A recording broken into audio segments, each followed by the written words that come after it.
Oh, it is I, Peter Alice of the BBC. Oh, Mary Tyler Moore's dead. And it's because of this murderous black figurine that sits just over beside here. That's right. Remember, the right side there. I've got an inverted image in front of me. I'm Peter Alice of the BBC, reminding you that Tiger Woods, he's going to play this weekend.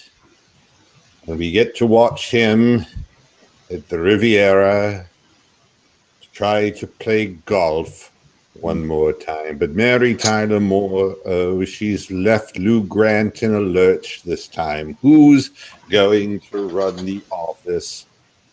Murray Slaughter's got nobody to identify with, and Ted Baxter died a long time ago. It's a bit like Mary Tyler No More. Poor jokes and puns at the poor deceased's expense. No more. That really is tragic news, though, because we all grew up with Mary. Mary was something special. She's fucking legend, man. Legend. And the thing that's, there were so many rumors about her dying within the last year or two that, but I think people did realize that she was sick. And what's amazing is that Valerie Harper, who had brain cancer, is still living. Cloris Leachman, Phyllis is still alive, and she's like 114. And Mary Tyler Moore was 80 years old at her passing. Dick Van Dyke is still alive. Dick Van Dyke, fucking legend, man. 91 years of age, still with us. Carl Reiner, still the director, producer of of the original Dick Van Dyke Show, still with us. But Mary Tyler Moore gone at 80, and it's just a sad, sad day. All in all, it is. But we have to do a show. So, but I did want to do my shout out to Mary Tyler Moore because I grew up watching her right through her window. I was stalking her, and it was like really a very uncomfortable thing. And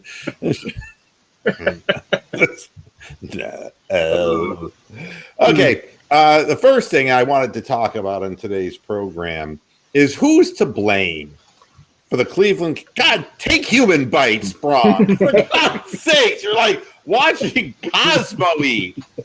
Jesus Christ. That wasn't a chicken sandwich. That was like half the bird you just shoved in your mouth. It's gone. Just like, don't choke on that. Somebody will have to resuscitate you. Very true. Yeah, there's going to be plenty of blame to go around in the end, but who really is to blame for the Cleveland Cavaliers' recent struggles? Okay, chicken mouth, it's your turn. What do you think? Obama. Well, okay, fine. I think we can all agree on that. No, seriously, who do you think is responsible? Who do you blame for the way the Cavaliers? I mean, they're 2-5 in their last 7 games. They just got done. Well, and I want to say before you answer the question, I don't know what's worse. I think losing to the Pelicans without their star player is, bad enough. Losing to the Spurs, but the Spurs without Pau Gasol and without Parker. But you realize that the very next night on a back-to-back, the Raptors lost to the Spurs in Toronto. They didn't have Gasol, they didn't have Parker, and they didn't have Kawhi Leonard. And the Raptors still lost to them. So the Cavaliers are still like 4 games in the loss column ahead of the Raptors. But go ahead. Who do you think is to blame? Well, if we think that the basketball season is way too long, which we all do, this is sort of the point in the year when it's like August in the baseball season. And these guys, they don't look like they want to come out and play every night at the moment. And I don't really blame him. LeBron wants to be in cruise mode. He doesn't want to have to be in playoff mode to try to get 40 points every day to win these damn games. He would prefer that there was some help. And frankly, I get that, I mean, I don't know how they could get fucking Carmelo Anthony or whether you'd even want to have Carmelo Anthony.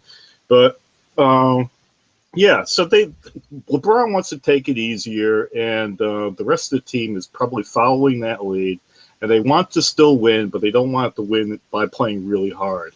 I think that's what the problem is, and they're getting beat, and they're getting beat by teams that aren't as good as they are, and that's what's going on. I think they'll snap out of it, in another few days. I think they're too good not to eventually snap out of it, but what we're looking at right now is adversity that we haven't hit during the course of the year, and a turbulence that's developed within the team.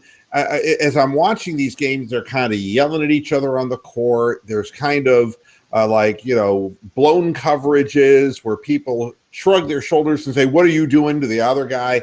Well, then you blame the fucking Tyrone Lue, man, because he's the one who's supposed to fucking control the team, control their emotions, and control their behavior on the court. That's his fault, man. If that's a problem. I'm gonna assign numbers to blame. Okay. First of all, Mary Tyler Moore for just dying on the Cavs. Fucking dead, man. There's no more. Before they even turned it around. I mean, talking about giving up on your team. I mean, that's ridiculous. Number one in the blame thing to me is LeBron James. Now, everybody knows I'm a stout LeBron defender. So am I. I'm 100% behind LeBron virtually all the time. But not this time. Let me explain what's going on in my mind with LeBron James. A couple days ago when they asked him before the loss to the Pelicans, what's wrong? What's the problem? And he said, it doesn't even seem like we've lost 4 of our last 6. It's really not that big a deal. And he did say that. He said that. He really downplayed the whole thing. It's like, it's really not like we're playing that bad.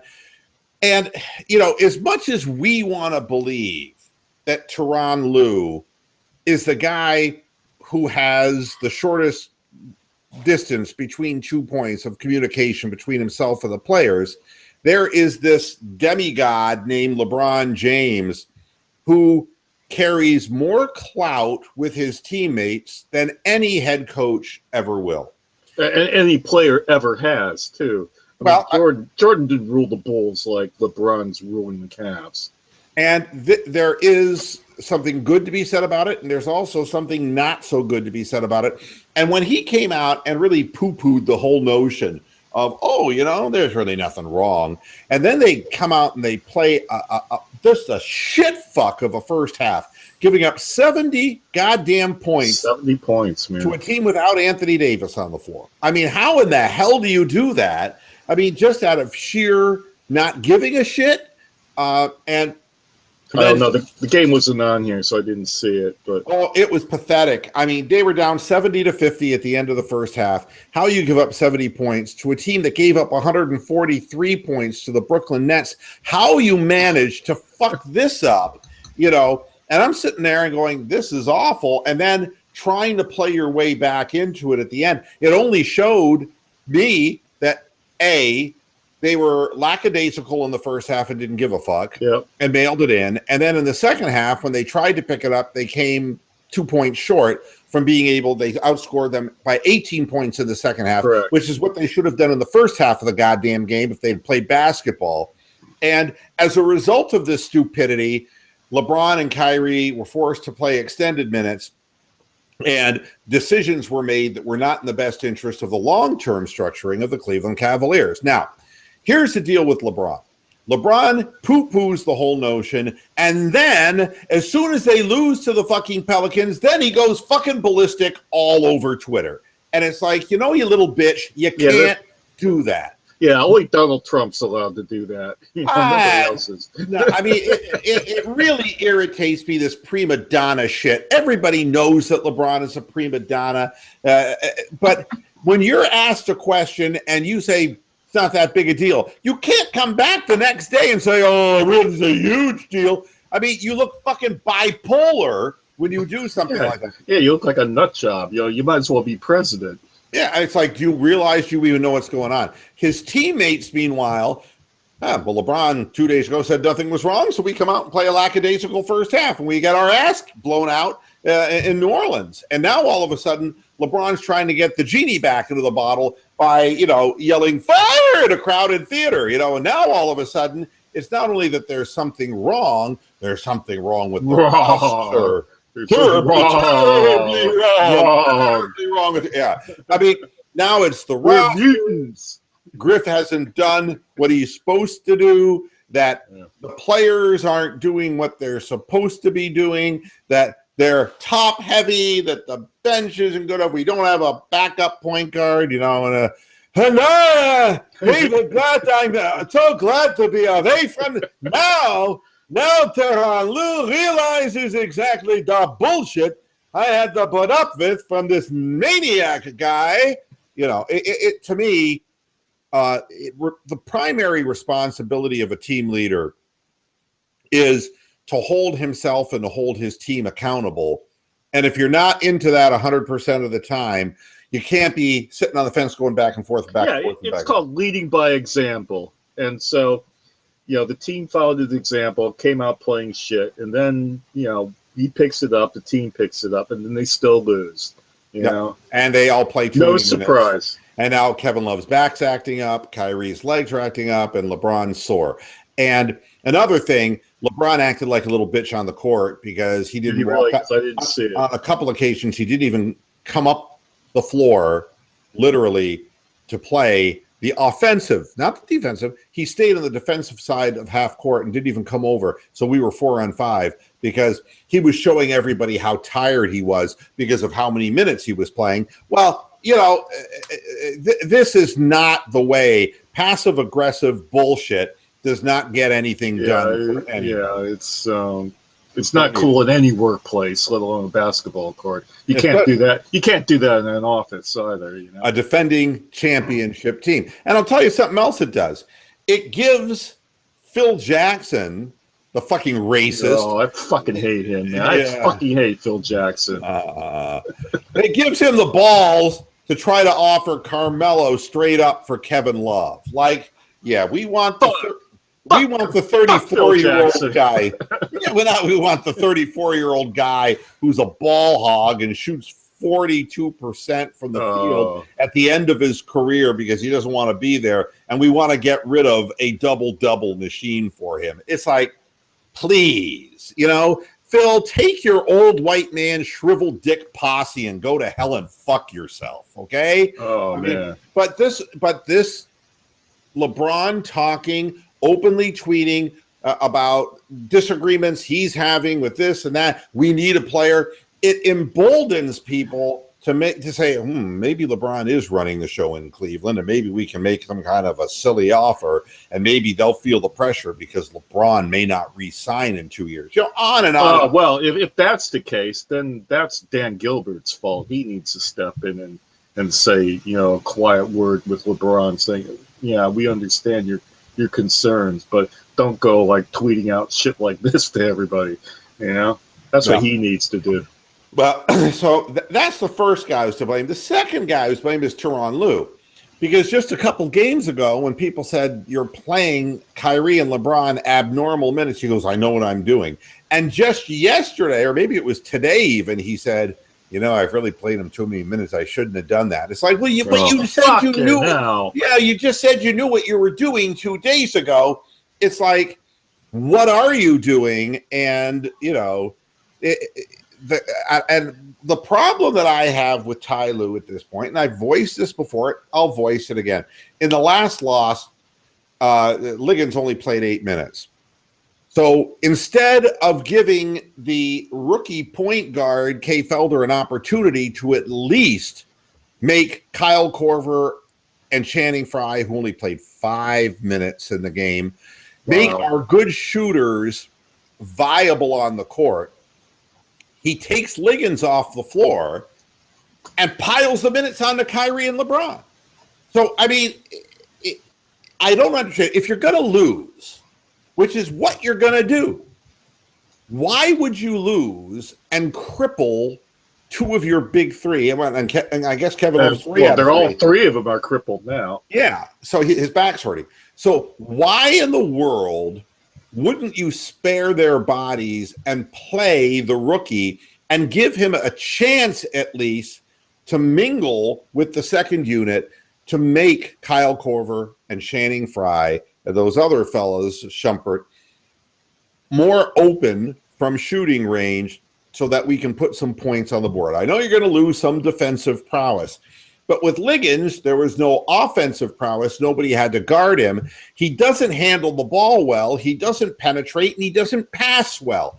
Again, until you get a point guard somewhere, somehow, you have to play a point guard at the backup point guard position. You cannot manipulate a developmental league player who's not a point guard and tell him be a point guard. You can't tell Iman Shumpert to go up and and handle the ball because he'll lose the ball. He doesn't, And the other thing about LeBron, by the way, I forgot to say, the critical possession, he tried to go one-on-one and put the ball behind his back, and he got stripped in a pivotal he's been getting a lot of turnovers. And it's like selfish. That selfish basketball is not what wins. We've got to share the basketball, and we need the backup point guard to share the basketball. But our backup point guard isn't allowed to play because they feel, and maybe rightfully so, that he's not ready. But I would rather. How is he going to get ready? How is he going to get fucking ready if they've come to the conclusion? They've come to the conclusion, obviously, that he's not going to be ready this year. But I guess my thing is, if I'm going to sit here and lose, or if I'm going to have trouble being lose smart. Lose in a smart way. Not that's what you're saying. Be smart about it. Your two good ball handlers and distributors and scorers, spare their legs the minutes and and one thing I can say about Felder can score the basketball. Yeah. The real question is he hasn't had practice time with the second unit. But that again is Ty Lue's decision. The second that you just sit him down and you just want to run Liggins with the second unit in practice, what limited practices you have, it doesn't give Kay Felder an opportunity to prove himself. We're eventually going to have to get a backup point from somewhere in the league, but I guess it bothers me that we have a guy who fits the description, even though he's inexperienced, and the worst that could happen is that we lose anyway. He gets some valuable experience, and maybe just maybe Kyle Korver will be allowed to get a shot off because somebody penetrates instead of just, Kyle Korver is running around like a Ritalin child. I mean, really.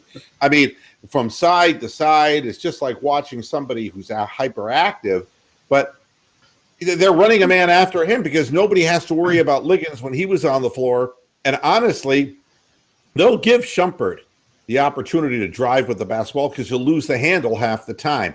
We really need to do something about this. So number 2 on the responsibility level is Tyronn Lue, because I don't think he's made the smartest decision as far as how to manage the breach between now and the time that we actually do get our hands on whatever backup point guard we end up getting. As far as who else do I find accountable for all this, I'd say players that have a championship pedigree should know when to be able to pick themselves up, and they should never come out and play a first half the way they did, especially coming off of a 2-4 record and being questioned by the press about their intensity and desire. And to come out and play that kind of a lousy first half really showed a lack of self-respect. And that's not something that we would expect from a championship caliber team. LeBron, of course, with his guy, he's on his fucking LeBron period. And he's like, we can be champions if we really want to be. And it's like, oh, so now you're back on that, trying to get. If LeBron were the coach of this team, the players would hate his ass. Oh, yeah. Because he would be like a yo-yo, laughing happy. And then when things wouldn't go well, he'd be angry and he would be, Well, very few superstars are ever successful managers or coaches in their leagues. it almost never happens. I mean, well, you can see why. I mean, again, there's no reason for LeBron James to be throwing anybody under the bus at this point when he himself wasn't even worried about it 2 days ago. So that's my take on that. The Cleveland Indians have signed Austin Jackson. see. Austin Jackson, a former 4.5-year Detroit Tiger who was a Oh, yeah. 277 Detroit hitter. Tiger, yeah. Okay. And he had some good years. Let me take a look. I'll do this so that people will, there will be an answer to your question. We'll look up Austin Jackson. Every time you type, the black hole of death starts shuddering a bit. It's like he's plotting something. Either he's plotting something or he has Parkinson's. We can only hope. Yeah. How's his leg anyway? He had a damaged leg.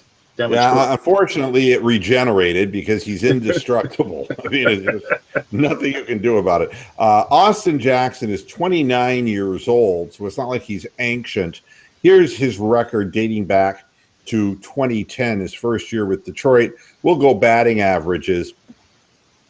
293, 249, 300, 272, 256, 270. Well, I guess 2014 season, 273. Then he went over to Seattle. They traded him.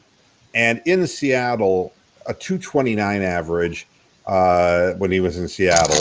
Then his full year in Seattle, he delivered a 272 average. Got traded to Chicago in the National League partway through the season and hit 236 in the National League. Last year with the White Sox in 54 games, hit 254. He's speedy, he's fast, he's rangy in center field. He would be like a younger Rajah Davis. He has hit 10, 11, 10 home runs, 16, 12 home runs, 9 home runs. He's that kind of a guy. He's not a great contact hitter as far as like Rajah Davis. He's not, in his rookie year, he struck out 170 times, 181 in his second year. He does strike out way too much for the kind of player. And he is by trade a center fielder in Comerica Park. He did play a very rangy center field. Well, that's good. So he's, and that's right, Amsterdam. He blew out his knee last year.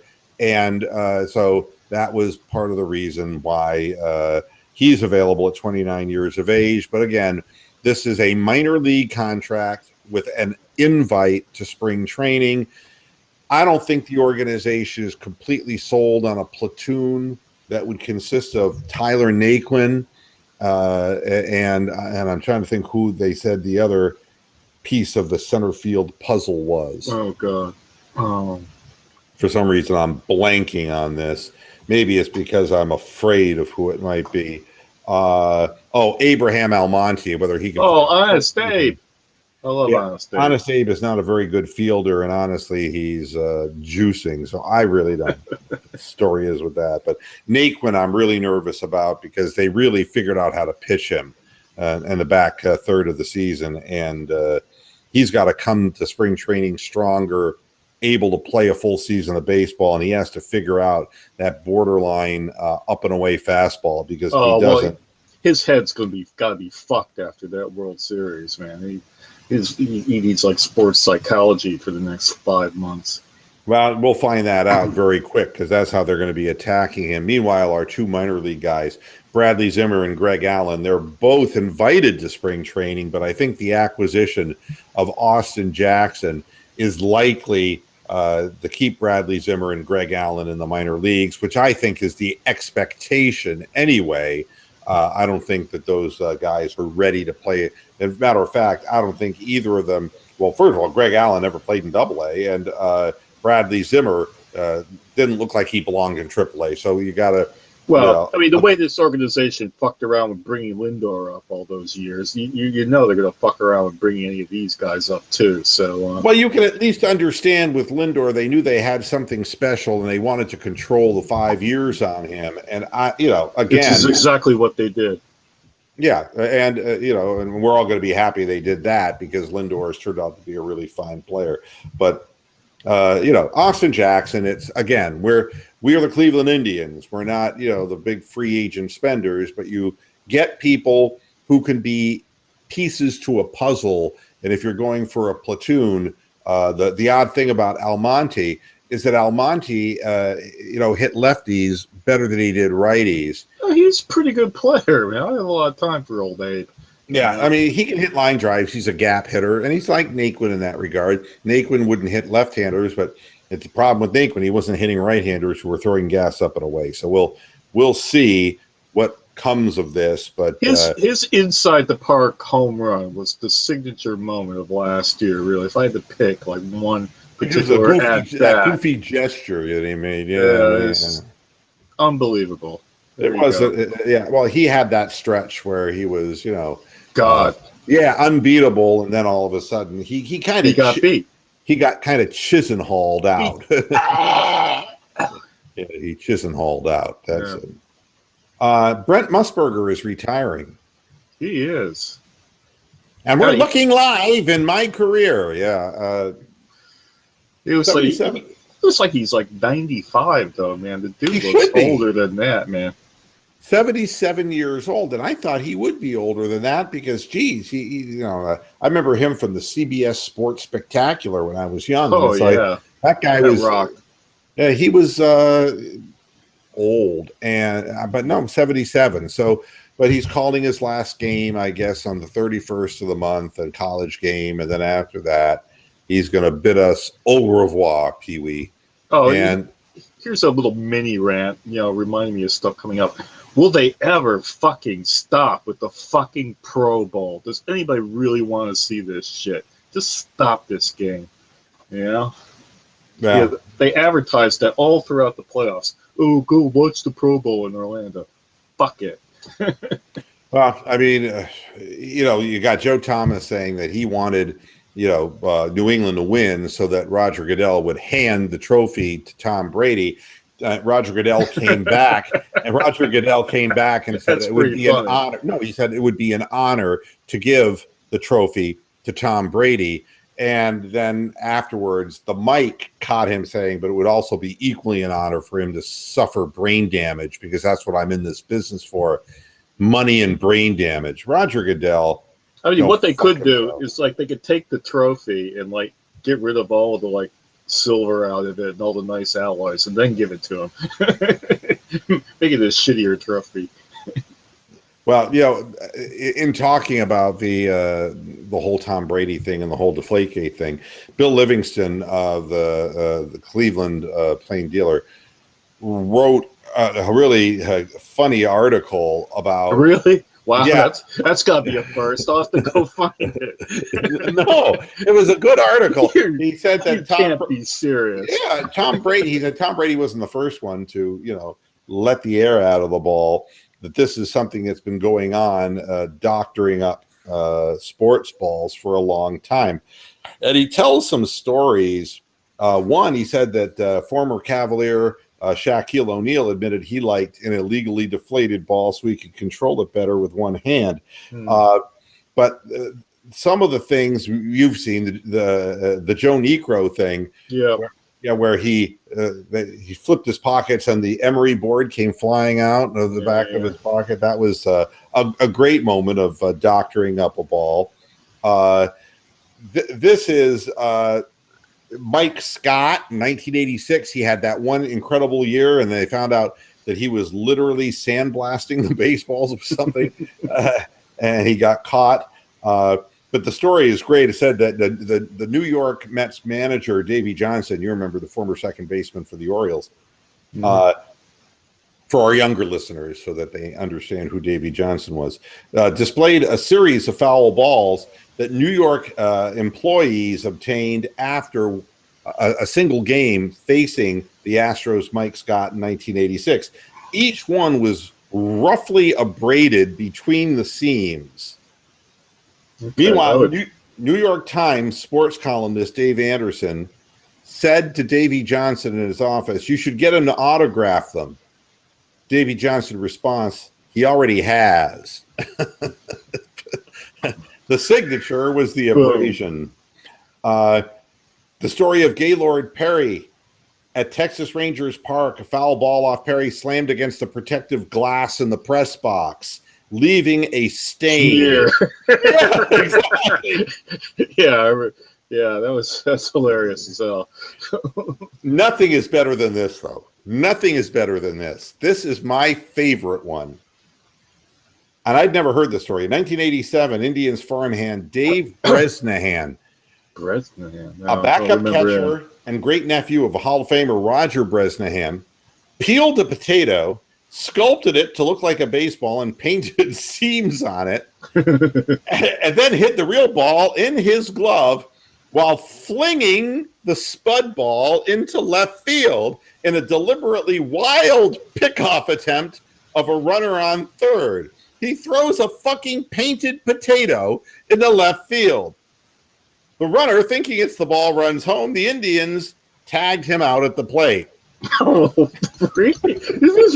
There's got to be video on that. Man. My God, that has to be the greatest story. And then the Indians ejected Bresnahan from their farm system because at that point, even what was to come with the steroids and all this, the Indians couldn't tolerate Spudman. Let's clap that one. That is good. But again, that wasn't the first time somebody tried it. Pepper Martin of the Gas House games is all the way back in the Dizzy. Oh, they were cheating before the New England Patriots. They were evil, the fucking Cardinals back in those days. Pepper Martin planned to exchange a ball made of pie crust for a real ball with Dizzy Dean. Martin then would tag out the unwary runner when he took his lead while Dean ate the evidence. But they never actually did it. They only talked about it. Bresnahan actually did it. So I thought that it was funny. I mean, the painted spud has to be like one of the greatest stories I've ever heard. And I wonder if anybody got video of that, because that would just be, I mean, what did they do? The thing I don't understand is, what did they do? The outfielder would have had to have run the thing back in or thrown it back in, and then they would have had, how did they get rid of the spud?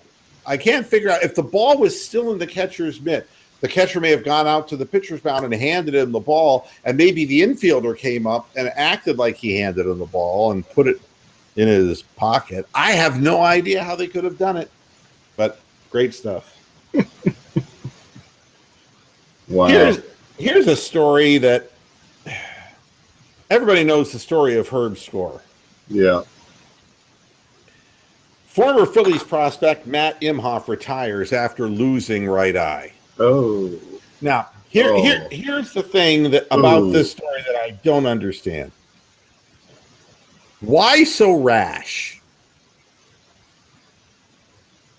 Why would you just retire because you lost your right eye? I mean, you might find it. Oh, dear.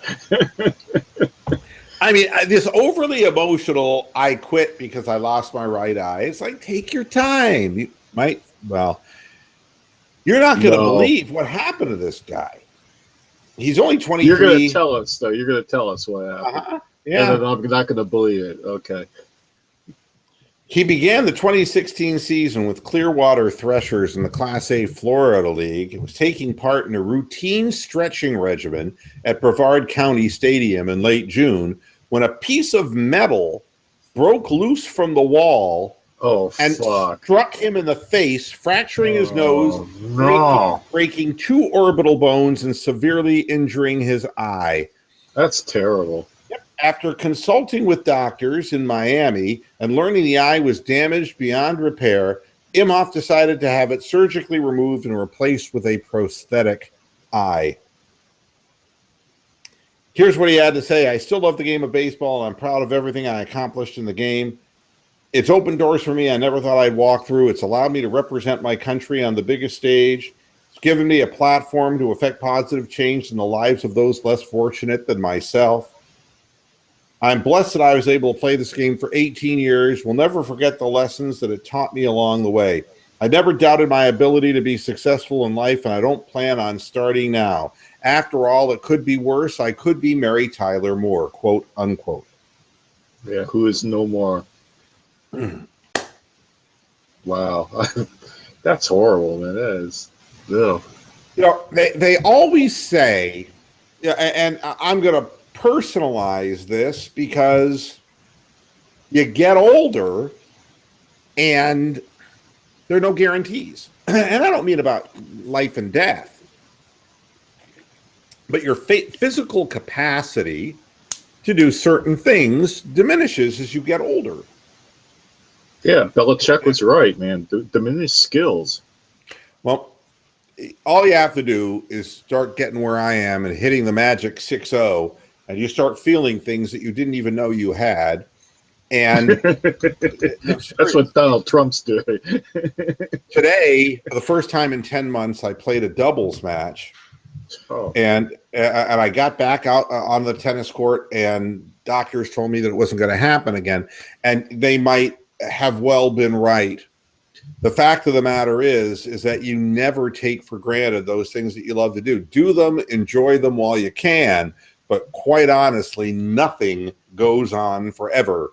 Yeah, but people listening to this who are doing what they can, who are quite a bit younger, don't fucking believe this until it really does happen to them when they get older, because nobody fucking believes it. I didn't believe it. You probably didn't believe it. You still don't believe it because you were out trying to play tennis today. We're all invulnerable when we're young. When we're older, no, I never felt, honestly, that I had played my final tennis game or I hadn't.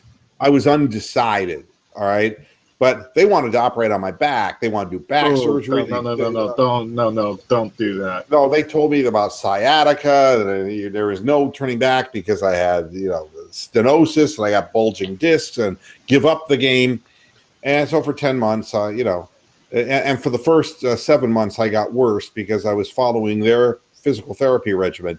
And when I started the last 3 months doing what I should be doing, which was strengthening my legs, which had atrophied, now, all of a sudden, I feel exactly like I did before, except I'm just not as well conditioned in my legs. I still got to have a few more months of leg strengthening to get back to where I was. But the truth is, I accepted the fact that I wasn't going to play anymore.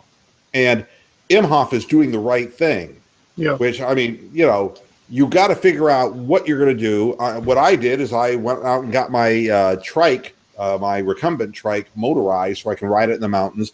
I'm preparing for hobbies and life without tennis, because you don't have, I was out of business because nationalized, in essence, business. The radio business was turned into, for the few, not for the many, at 43 years of age. I had no idea that my work career was going to come to an end so soon, but you have to adjust. Neither have I. Mine pretty much ground to a halt last year, so I'm coming to accept that as well. And how and what I see down here in Florida a lot, because Florida is the home of the senior citizen. Correct.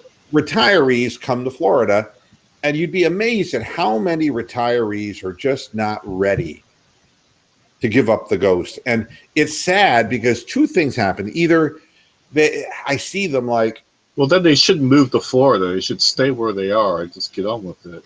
I don't think that they know what to do with themselves sometimes. Yeah, exactly. They're out on the golf course 6 days a week at 8 o'clock in the morning, and they play 9 holes of golf. They eat lunch. They go out and play another 9 holes of golf. They go out and they eat dinner, and then they go to bed. And, and then I see them sweeping the sidewalks 14 times a day, or I see them, or hear about seeing people drinking excessively because they're trying to fill the lost hours that they previously were filling. Sure. And it's a hard thing to acknowledge that you can't do something anymore and that you're finished. It is not a pleasant thing, but you look ahead and say, gosh, but I can do this, I can do this, I can do this, and I can do this. And you find the things you can do and you roll with it. You play the sax. Yeah, but my father is considerably older than me, obviously, and he still teaches music lessons, and he's you can imagine how old he is. So, yeah, but that keeps him young, and that keeps him active, and that keeps him meeting new people every day, and he loves what he does. So that's what you have to do. You have to find stuff that you enjoy doing, that you find meaningful.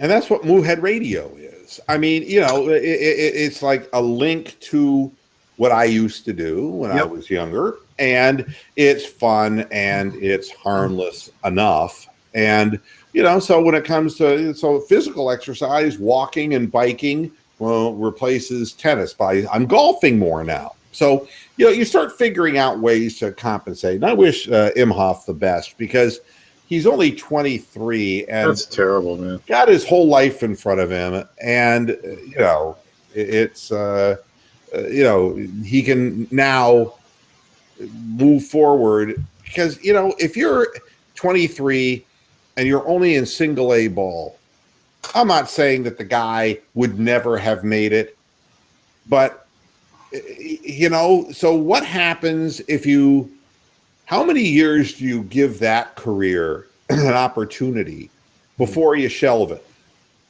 So maybe this is a blessing in disguise, not losing his eye, but moving to the next phase of his life at a young age so that he can do something that he is going to be doing for the rest of his life. So yeah, and normal single A ball guys can't make a living doing just that. It's just not enough money that you make unless you're some bonus baby signing. But yeah, I mean, it's hard, man. Here's what one of the last stories I wanted to talk about today. How coaches keep players happy, egotistically in check. Here's your headline: Steve Kerr. Kids identify more with Steph Curry than other stars. And why is that? Well, I'm going to read this to you. Warriors coach Steve Kerr says what amazes him about Steph Curry is how immensely popular he is with young kids, maybe even more so than teammate Michael Jordan in his prime. Okay. The crowd size is similar, but the biggest difference is the children that gravitate towards Steph, he said, comparing the two. You see so many little kids with Steph jerseys begging for his autograph. Now, look, Steph Curry's not having a great year. He's not. Durant's having a real good run of it right now, and they're as a team, they're fantastic. But if you're looking at him individually, not a great productive year compared to the previous couple of years. And no one in the media is really talking about him. Well, and that's the thing. The reason that all the little kids with the jerseys are running up to him is because of the media coverage that he's received, which he has become the ubiquitous baby face of the NBA. And really, what I saw... Blackout disagreeing. Exactly right. And, I know that the Black Cow does definitely agree. And you can see that he's like all with this. Steph, to be honest with you, I think is a nincompoop.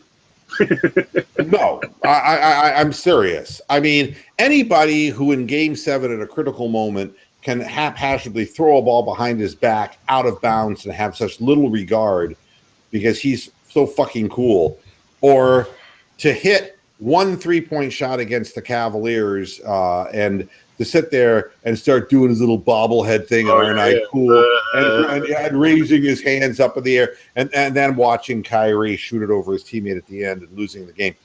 I think he's a knucklehead. I really do. I think he is so used to having all the cameras focused on him that now that the team is winning, and they're winning without him being fantastic. Yep.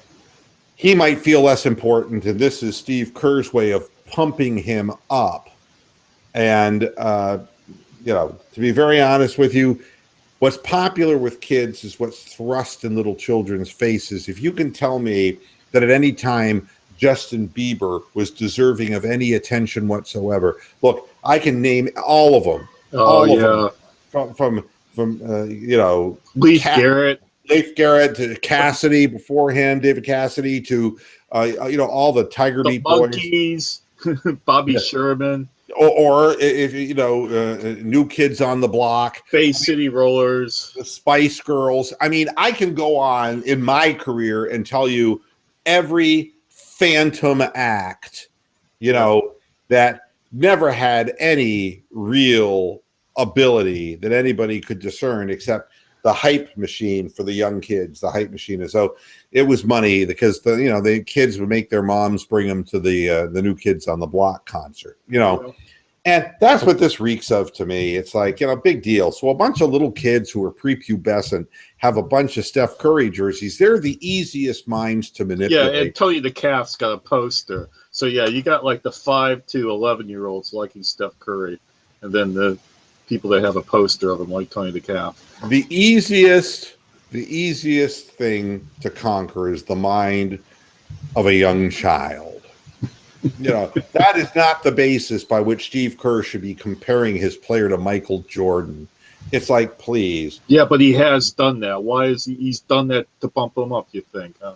Yeah. I don't think there's any question because it's such an idiot thing to say. I mean, it's like... It is. It's embarrassing when you really think about it. You know what that's like saying? That would be like... let's take... Who would you say? Because you're a musician. Yeah. Give me a historically significant musician. Charlie Parker. Okay. That would be like saying, well, geez, a lot more kids were looking for the New Kids on the Block autograph than Charlie the Bird Parker. Yeah. I mean, how does that quantify somebody's value in the great scheme of things? I mean, really foolish. And, it's one of those things that, you got to keep, cottoning to the egos of your players, your star players. And, Zach Lowe, meanwhile, from ESPN, senior writer, wrote who he thought should be the starters for the All-Star game. He likes... Fuck again, the All-Star game. Well, make it stop. I know, look. Kyle Lowry and John Wall, he thinks, should be starting. LeBron James... Giannis and Jimmy Butler, all right, and and then his reserves: Isaiah Thomas, Kemba Walker, Kevin Love, Paul Millsap, Paul George, Kyrie Irving, and DeMar DeRozan. Now, of course, we know that Kyrie Irving's starting, and that he makes the argument about Kyle Lowry, and on an individual year basis, okay, I can sit there and look at statistics, maybe. But Kyle Lowry chokes in the playoffs. And Lowry has less character than fucking Curry does. Overly emotional and man, he's a hazard. Plays. Yeah, he's a hazard when the game is close and it's important. He's great this time of year, but even now they're losing. Toronto, they've lost like 3-4 games in a row. And John Wall, I mean, is having a good season, and he has improved his shot. He's playing for a team of intemperates, but the fact is that he's playing better this year. So I mean, I'm not going to argue about any of this until you get to the Western Conference, and he says what I believe, that Russell Westbrook should be starting, James Harden should be starting, Durant should be starting, Kawhi Leonard should be starting, and Anthony Davis should be starting. Yeah, pretty much. Yeah, those are the 5 best players. Spot on. I mean, I can't argue with this. And the reserves are Steph Curry, Mike Conley, DeMarcus Cousins, Draymond Green, Gordon Hayward, Rudy Gobert, and Marc Gasol. And I can't really complain with his logic on this. Steph Curry does not deserve to start. And here in Cleveland, we want Kyrie Irving to start because we were shunned last year of having 3 All-Stars. Shunned. Great word. Yeah, we have 3 All-Stars this year. It's just only, so 2 of them are going to start. Last year, if you remember, the Toronto Raptors had 3 All-Stars, and they never did dick, which is nothing unusual for that organization. But Toronto. Yeah. How you put Steph Curry above Russell Westbrook. And then the other big thing that is a huge bone of contention. I don't know if you read about this, but, the players now get to vote for the All-Star team. Yeah. And out of all of the players, 128 people did not want LeBron to play in the All-Star game. Wow. He's not all that popular then.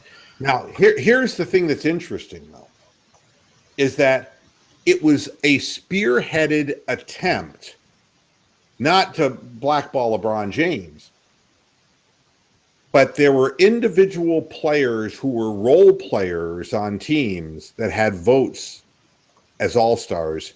In other words, the players were voting for themselves, making a mockery out of the right to select. And that's how a Russell Westbrook gets dicked. You see?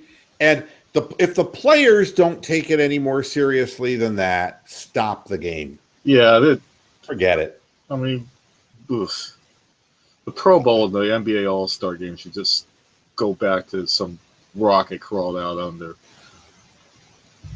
How embarrassing, though, to vote for yourself. I mean, that's like the worst thing that I can think of. I mean, it's disrespectful. And if you don't want to vote for LeBron or you don't want to vote for Russell Westbrook, okay, then, you have a different idea. But voting for yourself when you're a second string or third string player, it's like voting for Gary fucking Johnson. Oh, what is Aleppo? It's like, but even that at least is a protest vote against two candidates you thought were unworthy. In this instance, it's not a commentary about anything except that you don't take the game seriously and that you are just going to cast it off to the wolves. And I don't know, it's a sad thing. So that's it. I've run through the docket. And I'm just in time because the Cavaliers play at 7 tonight. The Sacramento Kings are visiting, and without Rudy Gay, which means they'll be in this game all the way. And Cavaliers got to do something to get the ball moving, or as LeBron would put it, to get energy back in the ball. And I really don't want to see DeAndre Liggins, and I really want to see Kay Felder get an opportunity. And now the onus is going to be on Ty Lue, who's acknowledged that he can't play his players this many minutes. We'll see now what his rotation is with backup point guard. I mean, what's the latest with J.R. Smith? When's he coming back? Because I think that'll make a difference when he does. I talked to a number of people. The problem is conditioning. It's not the thumb. The thumb is healing, but the problem is he's doing basic cycling, basic cardio work, but not anything on the floor. And that his conditioning, it set him back to the degree that it's going to be like he's starting the preseason all over again. Oh, wow. So when he does come back, you're only going to get certain minutes out of him, and he's not going to have his legs. The only thing you can hope for is if we make a deeper run into the playoffs, that he will have some strength by then. So that's what I'm hearing about that, and which isn't the news everybody wants to hear. But because I know you're not a big J.R. Smith fan. I'm more of a fan than you are, and I think he's made a difference not being in there. But no, I think that he obviously has made a difference. And I remember when Iman Shumpert was out for the 6 to 8 weeks with the shoulder problem, and it was much the same thing. I mean, you're not allowed to go running up and down a hardwood floor, so you have to find your legs over a period of time. The problem is that with Shump was coming back after the first of the year, and JR was unfortunately hurt at a time where his 6 to 8 weeks pushes him further back into March. Yeah. So and so Shumpert was coming back in the beginning of second week of January. So it's going to be hard for him to get his legs back. It's going to be a challenge for sure. Oh well, there you have it. Well, Bronk, thanks for jumping in and taking the reins. All right. We'll talk with you later. Bye. Bye-bye. Mr. Chicken Mouth.